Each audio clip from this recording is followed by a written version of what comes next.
When Lependu loves you. When Lependu loves you, he's the shadow they discover on your lung that wets each breath. He murmurs in the heart, his foreign accents are the babbling in the blood, valuable, valuable. The hand of Lependu on the fevered forehead is the thin, suddenly you see through, but too late, only a screen, a membrane, a last bus disappearing down the street, and one size pantyhose says its backside in goodbye.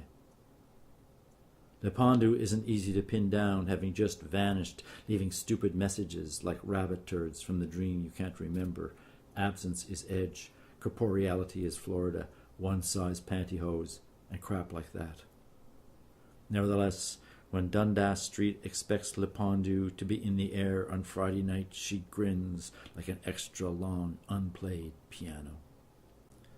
The relic. Two-dimensional to begin. Walk block by block down Rideout Street, past York and King, past the courthouse, Dundas Street, and the buildings restored by Labatt's, to Eldon House. Read the historical plaque, stuck like a thought balloon in the city's comic strip. Eldon House. Built in 1834 by Captain John Harris, R.N., Treasurer of the London District, this is London's oldest remaining house. With his wife Amelia, daughter of Salmon Ryersey, Harris came to London after the district offices were moved here from Victoria. For many years, Eldon House was a centre of London's cultural and social life, and 4 generations of the Harris family dwelt in it during their more than 125 years. In 1960, the family gave the house, with most of its furnishing and 11 acres of land, to the City of London for a museum and a park. Erected by the Archaeological and Historic Sites Board, Archives of Ontario. And enter. An elegance depthed in age and wealth, each room cordoned into a stage set from a forgotten romance.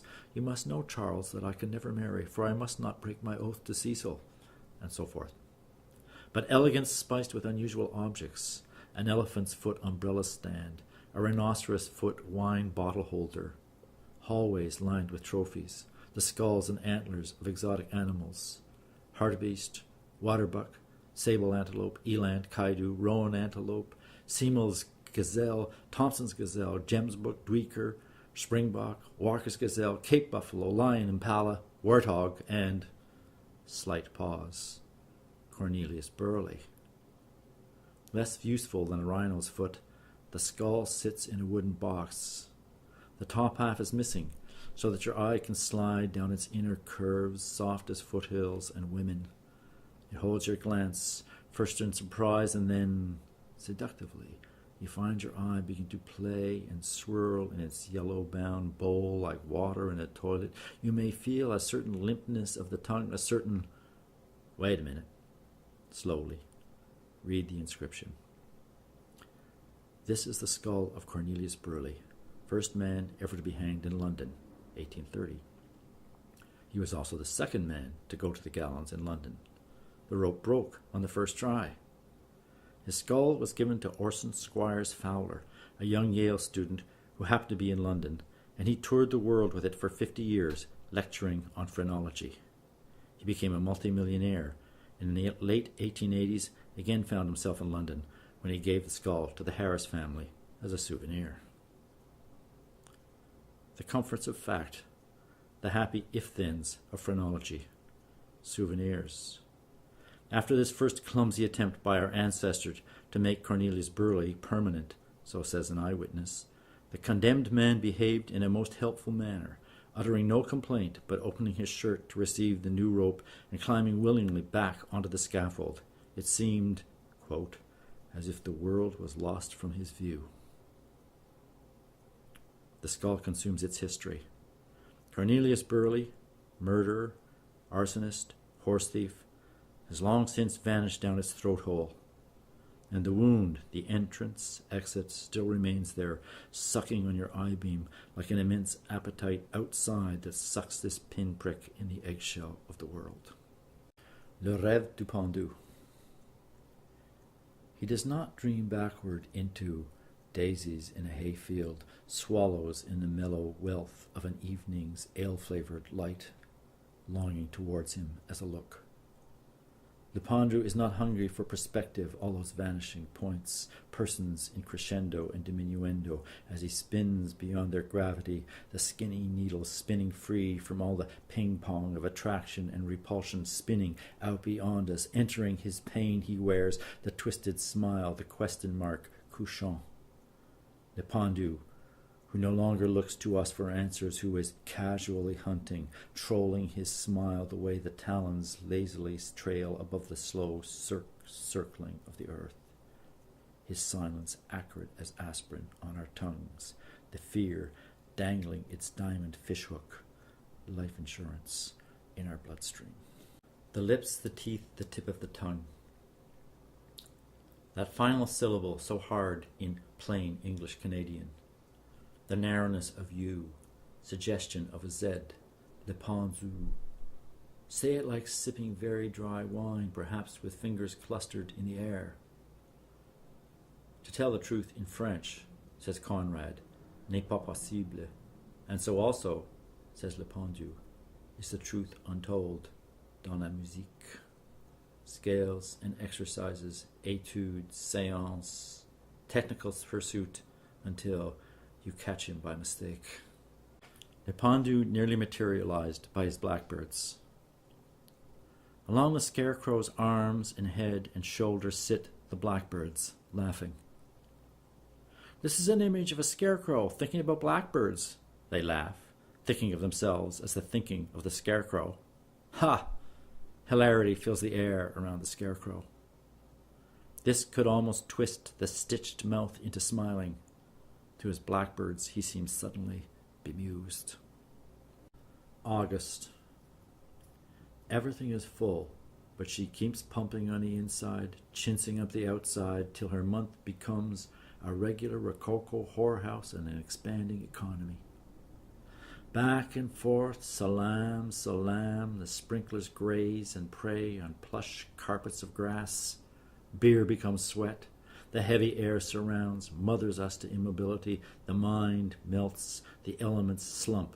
4 fat uncles in their lawn chairs, while the flesh just ambles into town to get drunk with the ball players. We knew this ripeness, and we knew her smiling, solitary reaper. The shiver slid beneath the sunburn with the fatal ripeness of a shift to minor key. She loved him. She dressed up in her gypsy best. She left. The eye meets Tom Thomson's A Rapid. The eye observes the little rapid furl into the foreground, and the yellow leaves beside it sing right out, and moves upriver, in, above the rapid, entering blackness here at the heart of the canvas. A backdrop? Yes, the eye sees how the dark sets up the warbling rapid and the leaves 500-watt goodbye. But also how everything's imperiled, how Alfred Hitchcock appears in his own show as a waiter waiting, and moves another step to feel how textured. Are you sure we're doing the right thing? How depthed it draws us to the pool which brims smooth for a stone, or the clean cleaving a canoe can be the perfect penis entering an angel, makes the shapes appear in darkness, delicate, dramatic tangle of twigs, or opulent autumn, clamoring, paint me, as the eye begins to know each crook and gesture of the long and infinitely innovated whorehouse, the velvet closing as a lid behind. Oh, scenery's not scenery no more. The stage has shifted under us. The show goes on and on, beyond all ends the eye imagines. Crazy Wagner having killed the gods again, refusing to finish the banquet. Let's have another sunset, pal. He turns to eat the audience. That's you. That's the eye. We'd better wake up and get out of here, friend, if we can. The report of an old man whose life was changed after briefly becoming Lependu back in 1946. First I thought, I've been drunk so long I can see my heartbeat in my eyes. My eyes are filling up with blood and pumping like a heart, the room blushing pink when I look through. but woke up some remembering hotel I was lying in, laid up in, although I couldn't see the flashing sign, only its redness. After a time, it seemed even when I closed my eyes, its rhythm had got me. Hotel. Everything I thought gushed in, flushed out to the same red beat. Tried to think of women, but they pulsed across the stage like burlesque dancers with no time to undress, mushu, heavy thighs, amble on, shamble off. Shrunk shriveling into my eye and listened to the broken noises in the street and corridor, listening suspicious like a man listening to the lousy engine in his lousy car. Some wire, some nerve was dangling loose, flicking its snake tongue in the dark. When your mind is fine, you never think about the way it purrs, graceful like a cat, lazy like a cat, cruel like a cat too. Everything I didn't have I thought of as a cat, a lost cat who won't come in at night. Outside, insulted, making me suffer. Suffer, mushu, gusher, flushing. Mindless matter to suffer the flushing. Sad dancer, heavy in flesh, no time to undress. Pressured across the stage, stupid procession, messy. No cat, no spruce. Nothing with clean lines and moves. The blushes kept coming, one period after another, leaving no spaces, nothing to connect. See, that's what scares me, bleeding to life in a fuckless world with all the little bridges in my brain washed out in the flood. In the morning the room was clear and still, expectant. The straight chair was etched air. The headache drew a firm frontier below my eyes. The light lay quiet as a sheet on a sick man. It was nice to know that sick man as myself, and to know that soon I would be throwing up.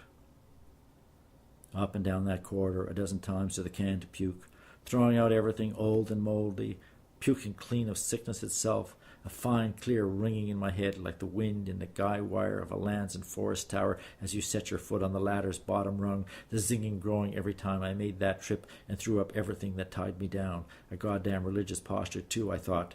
This would be about the sixth and halfway puke, kneeling and clasping the white bowl, shaking like to shed my skin. I hung above myself, the zinging moving through like a breeze without a message, asking and making nothing of itself. A time not long but round, still round in my mind when I think back. And when I slipped down in the stream and turned myself again, I found a decision waiting there like a piece of furniture delivered while I was out. This decision was, I would get a haircut and a shave. The rest you can guess. I went to the barber shop and heard about the dance. I went to the dance and met the woman who's been cooking my sausage now for 30 years. 30 years, and I never forgot that zinging like the guy wires on the lands and forest tower, like snow blowing across the ice, like the sound left in your head when the fiddle stops, the nerves of air.